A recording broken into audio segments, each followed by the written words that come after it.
हा 14 ऑक्टोबरचा GR काय आहे, आपल्याला काय करायचं आहे, तर मला वाटतं आजपर्यंत जे घडलं नाही ते घडू शकते. कारण पहिल्यांदा ही हिस्टॉरिकल GR आहे जिथे कम्युनिटी आणि गव्हर्नमेंटच्या हँड होल्डिंग, डायरेक्ट कम्युनिटी आणि गव्हर्नमेंटचा हँड होल्डिंग आहे.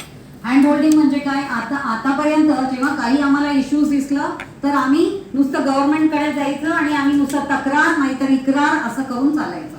पण आता कसं झालंय, it is an equal responsibility of both the stake holders.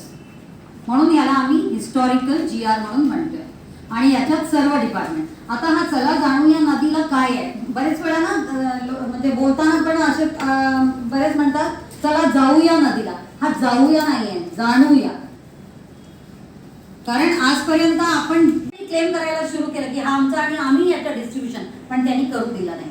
शेवटी त्यांनी केस लढले आणि अल्टिमेटली आपले देशाचे राष्ट्रपती व्यंकटरामन जे होते ते तिथे गेले. त्यांनी त्यांचं सगळं काम पाहिलं, सॅटेलाइट थ्रू पण त्यांचं काम बघितलं गेलं. नंतर त्यांच्यावरचं सगळं केस गेलं आणि त्यांना मॅग्सेसे आणि स्टॉकहोम अवॉर्ड मिळाला, म्हणजे जे एशियाचं नोबेल प्राइज पाणी.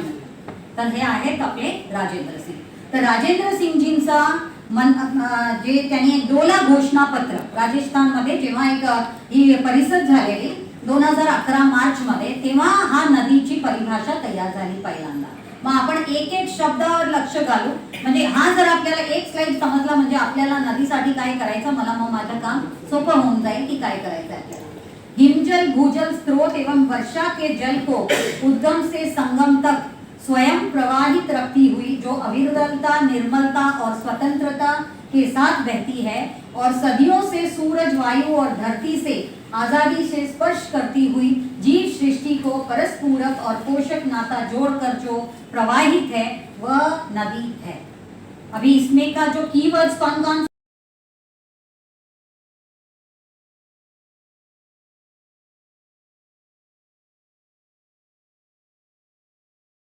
चाहिए, और इसमें जितना ज्यादा हो सके स्कूल, कॉलेजेस और सबको इन्वॉल्व करके, हेल्थ डिपार्टमेंट, एजुकेशन डिपार्टमेंट, सबको एक साथ लाकर इसकी जितनी प्रचार प्रसार किया जाए वो करने की कोशिश होनी चाहिए. पांचवा बहुत ही महत्वपूर्ण दिया है, जिसमें कि जितने भी इंफॉर्मेशन रिलेटेड टू नदी उसको हम लोगों को आपको देना है, जिसके मार्फत हम लोगों ने एक करेंट स्टेटस स्टडी, आज की परिस्थिति नदियों की क्या है, मतलब इन शॉर्ट एक DPR ही तैयार हो जाएगी नदियों की. और उसमें मुझे आप ऑफिसर्स के पास से हम लोग, हो सकता है आपको किसी को कहे कि 10 साल का कुछ इंफॉर्मेशन चाहिए हमको, 5 साल का चाहिए, जैसे अभी MPCB को बोला है कि 5 साल में कितने कंप्लेंट्स आए और उतना उसका कितना कंप्लायंस किया गया, या अगर NGT या सुप्रीम कोर्ट ने कोई ऑर्डर्स दिए हैं तो उसका कितना कंप्लायंस किया गया, इस तरीके की भी इंफॉर्मेशन. सबसे ज्यादा जो बिगेस्ट इंफॉर्मेशन की जो जरूरत है, जो मददगार ज्यादा साबित होगी, जिसकी आज तक भी गवर्नमेंट डिपार्टमेंट्स ने ज्यादा यूज नहीं किया और जिसके बारे में मुझे भी रिसेंटली मालूम पड़ा, क्योंकि मैं अभी हैदराबाद कन्वेंशन से आ रही हूँ, जियो स्मार्ट वर्ल्ड का कन्वेंशन से जब मैं आ रही हूँ तब मुझे मालूम पड़ा कि गवर्नमेंट को तो बहुत ही इजी सारी चीजें करती. देखिए मैं किसी की प्रशंसा नहीं करती, ये नहीं समझना मैं बीजेपी की हूँ या क्या हूँ.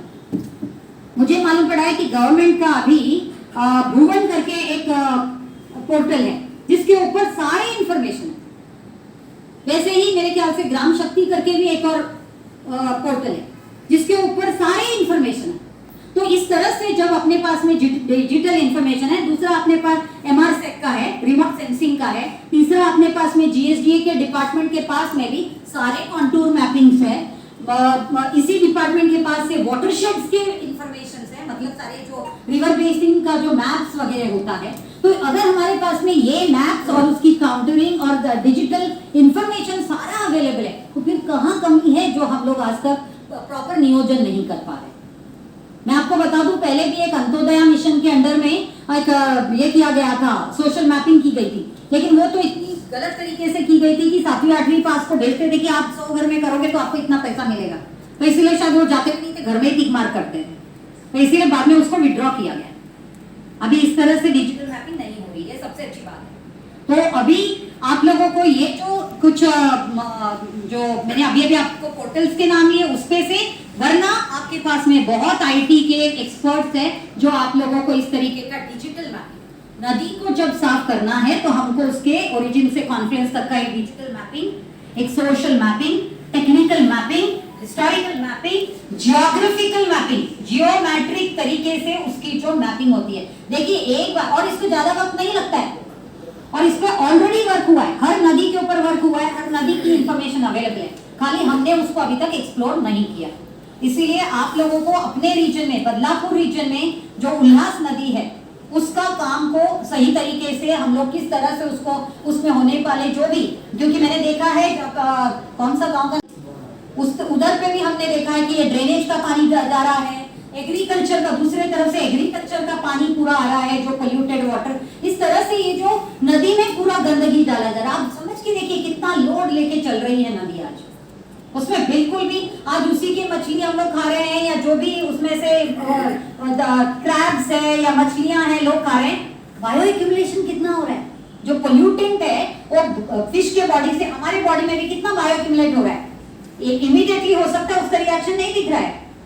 आज देखो हम लोगों ने कोविड के नाम से पहले मास्क लगा लगा के घूमे, अब हम लोग लगा नहीं रहे, हम क्या सोच रहे थे कोविड से ही हम मरेंगे, लेकिन आप लोग ये समझ लो, अगर आप ठीक तरह से डेटा देखोगे कोविड से ज्यादा कोई नहीं मरता है जितना पोल्यूशन से, ये जो एयर पोल्यूशन है, हम लोगों को अपनी आदत में ही वो लगाना ही है अभी मास्क। तो इसी तरह से हमको समझना है किस तरह से वाटर पोल्यूशन हो रहा है।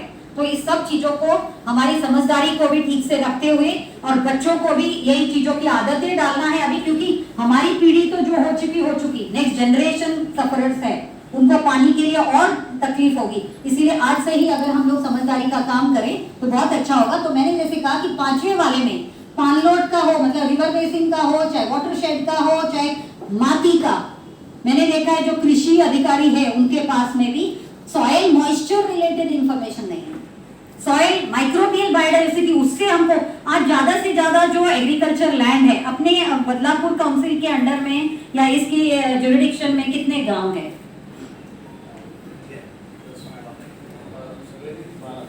12।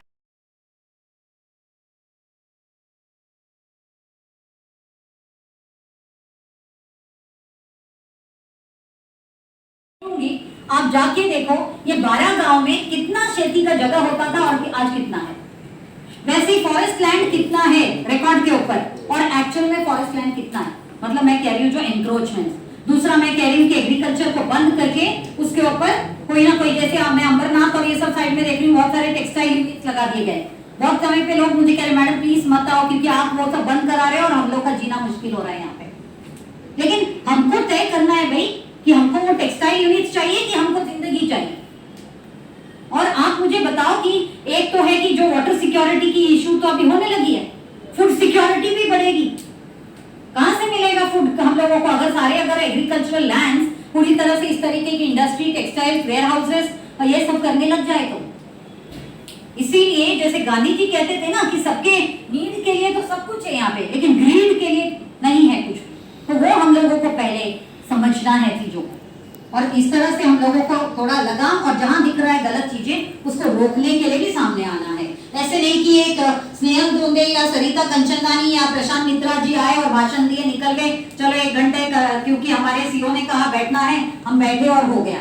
Let us not do that way, let us think it from internalisation करें, सोचे विचारें, और हम सब के बगैर ये काम नहीं हो सकता है। यही वजह होगा कि ये पहली बारी ऐसा जीआर निकला जहां पे एनजीओस के काम को भी उतना ही इक्वली महत्व दिया गया कि जब तक गवर्नमेंट और एनजीओ एक साथ नहीं आते, कम्युनिटी का इंडिविजुअली एक साथ नहीं आता, तब तक कोई भी काम सही नहीं हो सकता। इसका फीलिंग आ चुका है, ये जीआर उसकी जीती जाती एग्जाम्पल है। और ये दूसरे साइड में आप देख रहे हो कि 26 जो कमेटी बनी, 26 डिफरेंट डिपार्टमेंट, उसमें कोई एक डिपार्टमेंट बाकी नहीं है।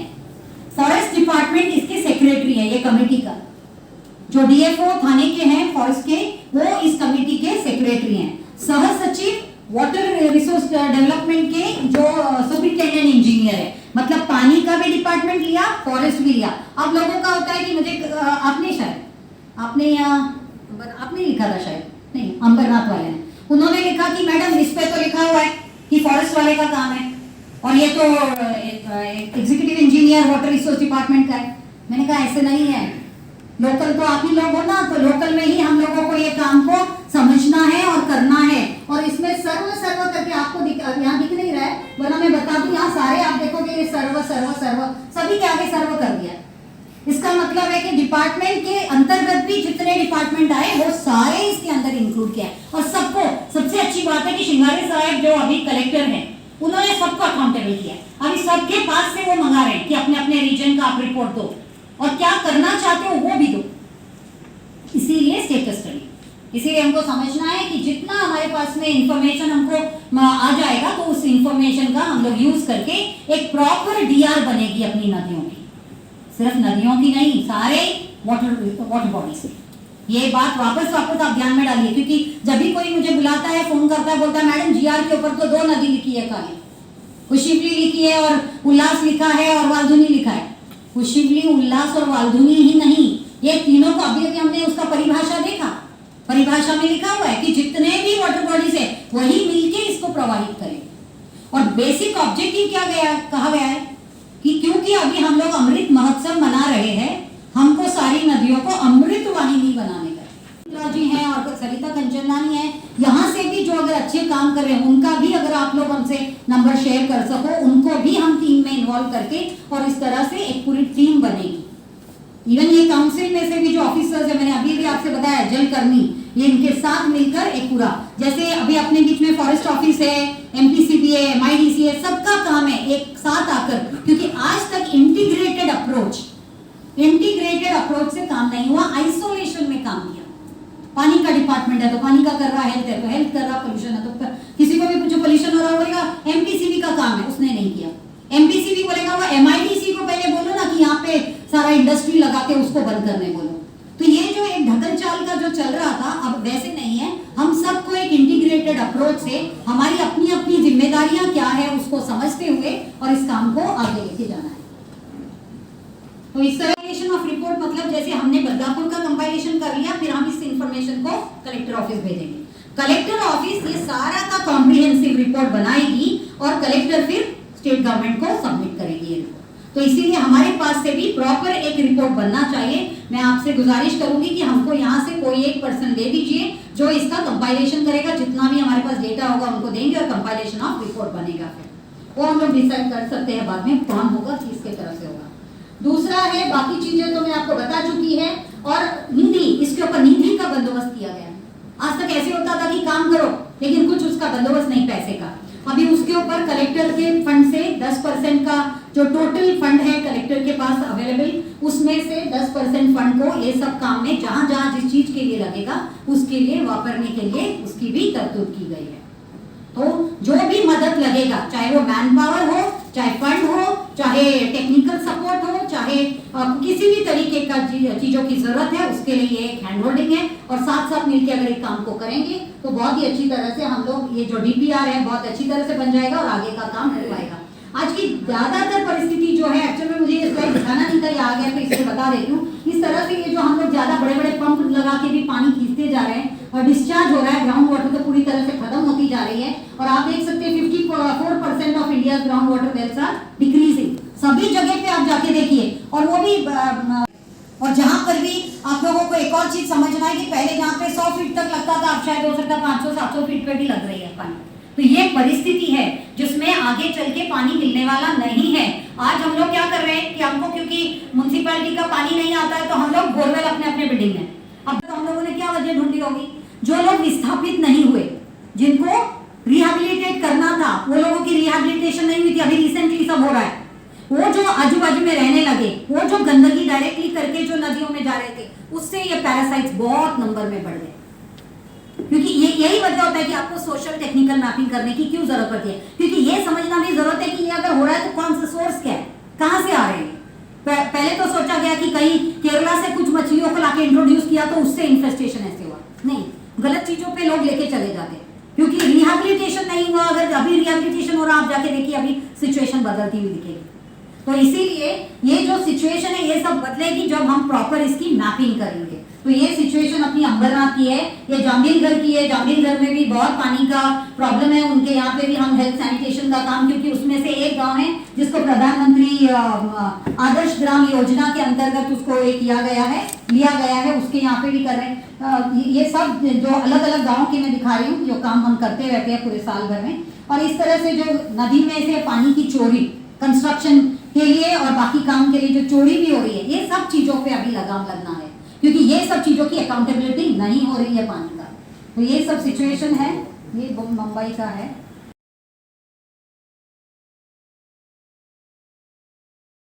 जो पीरियड है करंट स्टेटस स्टडी के पीरियड में हमको ये पूरी तरह से इंफॉर्मेशन डेटा कलेक्ट करके और हमारा एक डीपीआर बना के हम लोग अगर आगे की तरफ काम करें। अभी मैंने कहा कि जो 22 जनवरी तक करंट स्टेटस ये डेटा वेटा मिल जाने के बाद में 26 जनवरी से लेकर, अभी तो पहले तक बोल रहे थे कि 26 जनवरी में इसका पूरा फेलिसिटेशंस वगैरह हो जाएगा इस काम का, लेकिन अभी शायद उसको अगस्त की तरफ लेके जा रहे हैं।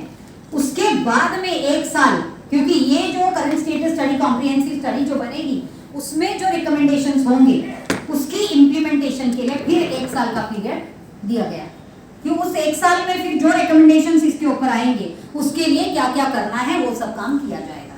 तो इस तरह से आप देख सकते हैं कि किस तरह से अभी जो परिस्थिति है, ये परिस्थिति ऐसे निर्माण हो गई है कि अभी हम सबको एक साथ आना जरूरी है। इस तरह से हम लोग ये जो अभी वर्धा में कार्यक्रम की शुरुआत हुई थी और एक एक जगह पे हम करते जा रहे हैं धीरे धीरे। ये मुंबई का है, तो ये परिस्थितियों को बदलना। ये जीपीएस है, जीपीएस टैगिंग, हमको जियो टैगिंग हर एक चीज की करनी है। हमारे यहाँ पे भी होगा डिपार्टमेंट कोई जो जियो टैगिंग के लिए मदद करेगा। हाँ, तो जियो टैगिंग के साथ में हम लोगों को सारी जो वाटर बॉडी से उसको आइडेंटिफाई करना है, डिजिटल मैपिंग से उसको कितना हमको डिसील्ट करना है और कितना रुंदीकरण खोलीकरण कितना करना है वो देखना है, कि कितने स्ट्रेच पे हम किस तरह से काम करेंगे। अभी ये हो सकता है कि हमको बदलापुर रीजन में ये दिख रहा है इतना गंदगी, लेकिन उसके आगे से भी आने वाले उससे भी बात करनी जरूरी है। बिकॉज इट्स लाइक वो जैसे हम लोग बैटन लेके भागते हैं, एक को देते हैं दूसरा देता है, ऐसे करके चेन में ये चीजें चलेगी। क्योंकि एक चीज हमको एक और समझ लेना है कि ये जो फूड चेन, हम सब एक दूसरे से इंटरलिंक्ड है। एक जगह कोई इंपैक्ट होता है तो दूसरा जगह अफेक्ट होता ही है। एक पेड़ पौधा गया एक्सटिंक्ट हुआ या एनिमल एक्सटिंक्ट हुआ मतलब हम अफेक्ट हो रहे हैं, लेकिन हमको वो समझ में नहीं आ रहा है। बहुत सारे रिकॉर्ड में भी नहीं है अभी तक। जितने बांध बने हैं उसके जो रिपोजिटरी क्रिएट होना चाहिए था, जो कॉम्पेंसेटरी फॉरेस्टेशन भी जिससे उभरी, या जो डैम बनाने से पहले कितना वहाँ पे फ्लोरा फौना और सब है, बायोडाइवर्सिटी है, उसका जो रिकॉर्ड आज तक इस तरीके का कोई भी रिकॉर्ड कहीं भी अवेलेबल नहीं है। जिस वजह से हमको आज अंदाजा ही नहीं है कि कितने एंडेंजर्ड एनिमल्स है और कितना एक्सटिंक्ट हो चुके हैं। खाली एनिमल ही नहीं, प्लांट्स भी। और ये सब का एक बड़ा थ्रेट है आज ह्यूमन कल्चर के ऊपर। ये सब चीजों को हम लोगों को बहुत ध्यान से समझना और करना है। तो इतना मैं बता के अपनी बात को यहाँ पे विराम दूंगी। और बहुत बहुत धन्यवाद योगेश जी आपका कि आपने हमको यहाँ बुलाया, हमको मौका दिया और आप सबको एक ओरिएंटेशन करने का मौका दिया, जिससे मैं समझती हूँ जो भी बातें आज मैंने रखी एक वो क्लैरिटी के लिए। जब हम सब में क्लैरिटी आ जाती है तो हमको क्या करना है वो समझ आ जाता है। तो मैं समझती हूँ कि अभी आप लोग अपने आप में डिस्कशन करके क्या हम लोग करना चाहिए, कहाँ पे करना चाहिए, क्या होना चाहिए, इसके बारे में भी आगे का हम लोग जब मीटिंग रखें उसमें हम चर्चा करेंगे। सो धन्यवाद आप सबको, आपने मेरी इतनी देर तक बातों को सुना। अगर कोई प्रश्न हो तो आप पूछ सकते हैं। ठीक है, this is our first meeting. तो या पहिल्या मीटिंगमध्ये मॅडमने आपल्याला बऱ्यापैकी कन्व्हर्जन्स आणि आपल्याला नदीविषयी काय करायचं आणि शासनाचं धोरण काय आहे त्याच्या पाठीमागे याची पूर्ण पार्श्वभूमी दिलेली आहे। तर आपण एक्सपेक्ट करतोय की या शहराचे आपण पालक आहोत, पालकत्व आपण स्वीकारलेलं आहे। तर याच्यामध्ये नेहमीच स्वच्छता आणि या गोष्टीमध्ये बदलापूर नगर परिषद नेहमी सहभागी राहिलेली आहे। इनफॅक्ट सॉलिड वेस्ट मॅनेजमेंटमध्ये सुद्धा आमचं चांगलं काम झालेलं आहे। याच्यामध्ये डिसेंट्रलाइज सॉलिड वेस्ट मॅनेजमेंटला आम्ही प्राधान्य दिलं। मागच्या 6-7 वर्षापासून स्वच्छतेची टीम पण याच्यामध्ये चांगलं काम करते आहे। त्याचबरोबर शहरामध्ये जे वेस्ट वॉटर कलेक्शनची जी सिस्टीम आहे, जवळपास 26 MLD वेस्ट वॉटर आमच्याकडं जनरेट होतं। त्याच्यापैकी 22 MLD आम्ही ट्रीट करू शकतो। 5 ते 6 MLDचा इश्यू आहे जो सेकंड फेजमध्ये जी आमची स्कीम चालू आहे आता त्याच्यामध्ये तो टॅकल होणार आहे। त्याचबरोबर ही वस्तुस्थिती आहे की NGTची एक आमची सुप्रीम कोर्टमध्ये एकत्रित ह्या वालुनी नदीची केस आहे, त्याच्यामध्ये आम्ही सुद्धा आहोत। आणि काही परिसरातलं जे पाणी आहे ते अजूनही लिक्विड वेस्ट जे आहे त्याला 100% ट्रीट आम्हाला करता आलं नाही। पण त्याचं इन्फ्रास्ट्रक्चरल जे आहे त्याच्यासाठी बऱ्याचशा गोष्टी गव्हर्नमेंटकडनं सपोर्टच्या स्वरूपात आवश्यक आहे, तर ते चालू आहे।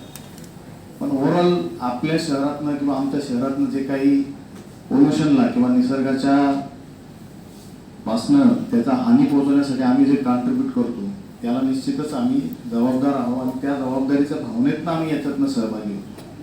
त्यामुळे ही जी सेन्सिटिव्हिटी आहे तुम्ही जी अपेक्षित करता ही बऱ्यापैकी या शहरात पण आहे, या शहरातल्या नागरिकांमध्ये पण आहे. काही स्वयंसेवी ग्रुप पण इथे आहेत की जे स्वतःहून व्हॉलंटरीली पर्यावरणासाठी काम करतात. इनफॅक्ट मी जॉईन झाल्यापासून बऱ्याचदा आम्ही निसर्गाच्या संदर्भामध्ये बोललो किंवा आमच्या चर्चासत्र झालेले आहेत किंवा आपण 2 ऑक्टोबर म्हणा किंवा या अशा शासकीय काही उपक्रमाच्या माध्यमातून नागरिकांशी ज्यावेळेस संवाद आम्ही साधतो त्यावेळेस त्याही वेळेस आम्ही सेन्सिटायझेशन करायचा प्रयत्न करतो. तर आमचा निश्चित कसोशीनं प्रयत्न राहील की शासनाची जे काही भूमिका आहे आणि शासनाने जे काही याच्यामध्ये नदीच्या पुनरुज्जीवनासाठी म्हणजे थोडक्यात आपल्याच आयुष्याच्या पुनरुज्जीवनासाठी त्यांनी ही घेतलेलं आहे. कारण की मी म्हणलंच आहे की आपण निसर्गाला एवढे ओरबडत चाललेलो आहोत की त्याला पुन्हा रिप्लेनिश करण्यासाठी कदाचित आपल्याला वेळ पण नसेल आणि मग संधी पण नसेल. इतक्या जोरात त्याचं डिटोरिएशन आता होत आहे. मग आता याच्याबद्दल कुठेच काळजी जर नाही घेतली तर 2040 कसा असेल, 2050 कसा असेल आणि त्यावेळेस आपण खरंच त्या परिस्थितीत असू का नसू किंवा आपली पुढची पिढी आपल्याला किती दोष देईल की तुम्ही इतकं निसर्गाला ओरबडलेला आहे की तो आता आवाक्याच्या बाहेर गेलेला आहे. तर हा शाप नाही ठरला पाहिजे. आपल्या पिढीनं आपली जनरेशन ह्या खूप मागच्या जनरेशनपेक्षाही आणि येणाऱ्या जनरेशनपेक्षाही सध्या तुम्ही खूप चांगल्या परिस्थितीमध्ये आहात. कदाचित पुढच्या जनरेशनचे जे त्यांच्या समोरच्या समस्या आहेत त्या वेगळ्या असतील आणि मागच्या जनरेशननी तर खूप भोगलेलं आहे. काहीच नव्हतं त्यावेळेसपासून लढायापासून त्यांनी प्राण दिलेले आहे. जगण्यासाठीच्या जद्दोजहदीपासून आज तुम्ही कम्फर्टेबल राहतात, खायला प्यायला मिळतंय, एक सिस्टीम तयार झालेली आहे. त्यामुळं we are the lucky generation. पण याचा अर्थ असा नाही आहे की आपण सगळंच ओरबाळून घेतलं पाहिजे. कम्फर्ट आला, सगळं आला याचा अर्थ मॅडमनी तो खूप चांगलं सांगितलं की नीडसाठी सगळ्यांना आहे पण ग्रीडसाठी काही नाही. तर या सगळ्या पार्श्वभूमीवर आज मॅडमने आपल्याला जे काही मार्गदर्शन केलं आणि NGO आणि गव्हर्नमेंट यांचा एक मिलाप म्हणून एक उपक्रम जो चालू केलेला आहे त्या उपक्रमाविषयी त्यांनी निश्चित सहभागी होऊ अशी मी आपल्याला ग्वाही देतो. आणि आपण या ठिकाणी आलात, आम्हाला मार्गदर्शन केलं त्याबद्दल खूप खूप धन्यवाद.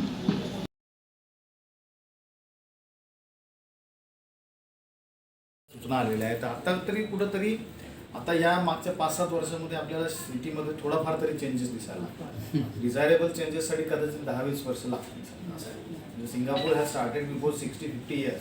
नाव we say that is very clear. But why public participation जे आहे ना ते महत्वाचं. आता मागच्या 6-7 वर्षापासून बऱ्याच ठिकाणी हे सगळं करून आता काही सोसायट्या ज्या आहेत ते त्यांच्या स्तरावर सॉलिड वेस्टची काळजी करतात, हे करतात. सिमिलरली लिक्विड वेस्ट सुद्धा आपला एक खूप मोठं हे आहे. आपण म्हणजे सिटीजन सुद्धा त्याला किती कॉन्ट्रीब्यूट करतात. तुमच्या घरातला फ्लश सोडल्याच्या नंतर त्याचं पुढं काय होतं हे सुद्धा लोकांना कळलं पाहिजे. त्याच्यात आपण कुठं कॉन्ट्रीब्यूट करू आणि कुठं आपण रिस्पॉन्सिबल झालो पाहिजे. म्हणजे डिसेंट्रलाइज असे तर कित्येक सोसायटीसाठी आता आपण फक्त काय केलं की 100 फ्लॅटचा असेल किंवा मोठा असेल तर त्यांना आपण आत्ताशी तो ट्रीटमेंट प्लॅन कंपल्सरी केला. पण हा ट्रीटमेंट प्लॅन अगदी प्रायमरी लेवलला सुद्धा पाहिजे. म्हणजे त्याला एवढ्या लेवलला सुद्धा आता आलं पाहिजे की छोटे छोटे आणि हे डिसेंट्रलाइज केल्याशिवाय होणार नाही. कारण की आम्ही आता ॲट लार्ज आम्ही ऑपरेट करतो. पण तो परत त्याच्यातला खर्च कसा आहे की तो कलेक्ट करा, तो कलेक्ट करून घेऊन जा, परत त्याला ट्रीट करा, परत त्या डिझायरेबल लेवलला ट्रीट करून तो सोडा. त्याच्यापेक्षा आज तुम्ही जे करताय त्याला तुम्ही एवढ्या चांगल्या लेवलला हे करा की त्याला तुम्ही परत जमिनीमध्ये कदाचित वापस सोडू शकला पाहिजे. तर असे काही सोल्युशन्स जे आहेत ते म्हणूनच मी आता सॉइल बायोटेक्नॉलॉजीच्या जे म्हटलं ना त्या थ्रू असंच होतं. म्हणजे सॉइल मध्येच ती जाते. आपण जास्त करून सॉइल बायोटेक्नॉलॉजीच यूज करायला पाहिजे. आणि if you have time we can send you experts also. They are there who will help in this. Even rain water harvesting as well as SBT. We will provide you all kinds of help in this kind of things. म्हणजे आता आपल्याला adopt करणं गरजेचं आहे जे actual suitable things which is required.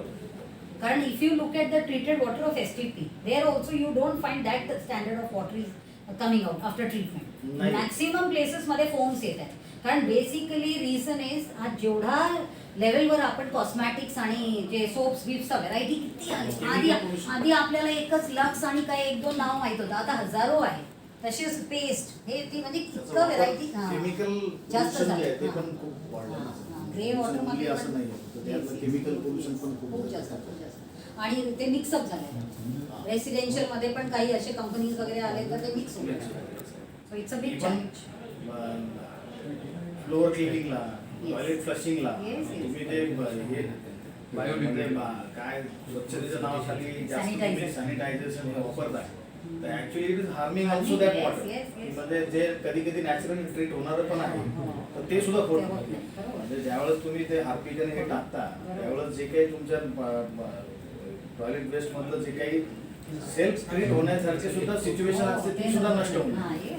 म्हणजे तुमचं septic tank मध्ये सुद्धा ती परिस्थिती राहत नाही. अशी पण गोष्टी आहेत म्हणजे की आपण किती वापर याचा करायला लागलो आहे असं आहे. चॅलेंज खूप मोठा आहे, पण असं आहे की आपण जिद्दमध्ये घेतलं तर होऊ स्टार्ट शकतं. मॅडम कसं आहे, आणि स्टार्ट तर करायला mobilization लागेल. त्यांना होतोय आता. शेवटी तुम्ही हो. कॉन्शियसली या ठिकाणी आलेला आहात आणि आपण जर ह्युमन बिईंग म्हणून जर एज्युकेटेड म्हणतो होतो स्वतः, ना. तर या सगळ्या गोष्टी कळल्या पाहिजे आपल्याला. शुड लर्न दिस थिंग ना.